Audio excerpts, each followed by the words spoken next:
la salate, la prière. La manière d'accomplir la salate. Allah s'interroge sur la façon dont tu accomplis cet acte de dévotion. Cette question implique une réflexion sur ta rigueur et ton respect des prescriptions divines.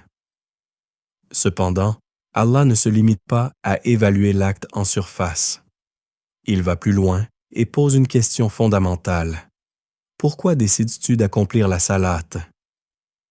Cette interrogation, bien qu'essentielle, échappe à toute réponse universelle ou standardisée. Elle exige une introspection profonde et sincère, car elle relève d'un dialogue intime entre le serviteur et son Seigneur. Cette réflexion amène à une prise de conscience fondamentale.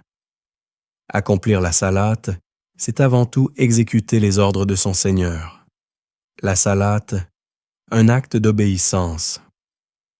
L'accomplissement de la salate permet aux jeunes d'avoir une assise spirituelle dans ce monde éphémère. En effet, bien que menant des activités professionnelles ou en étant à son propre compte, ou encore en s'engageant dans des ateliers et autres activités génératrices de revenus pour satisfaire ses besoins matériels, le jeune doit se rappeler que ses occupations ne sont que des attraits de ce bas monde qui ne l'accompagneront pas dans la tombe.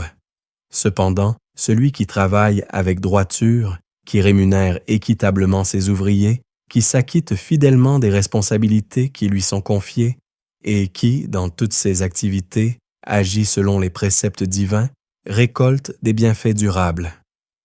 Ces hasanah, fruits de son comportement juste et de ses bonnes œuvres, seront ses véritables alliés dans sa tombe. Ainsi, les belles actions et la manière dont l'individu gère ses engagements terrestres constituent un capital spirituel inestimable qui transcende le monde matériel pour lui servir au-delà de cette vie. L'importance de l'intention dans la salate. Un dialogue intime avec Allah. Lorsque Allah ordonne d'accomplir la salate, il veut que l'on sache pourquoi l'on a choisi de la réaliser. Cette compréhension doit aller au-delà des paroles prononcées. Elle doit se traduire par des actes concrets et une intention sincère, sans limite. Si cette interprétation de la salate, accompagnée d'actes et d'une intention pure, est présentée devant Allah, il l'accepte. Et lorsque Allah accepte ta salate, il te protège de tout ce qui pourrait t'empêcher de te rapprocher de lui. Comme le Coran le souligne, en vérité, la salate éloigne des turpitudes et du blâmable. Sourate Al-Ankabut, verset 45.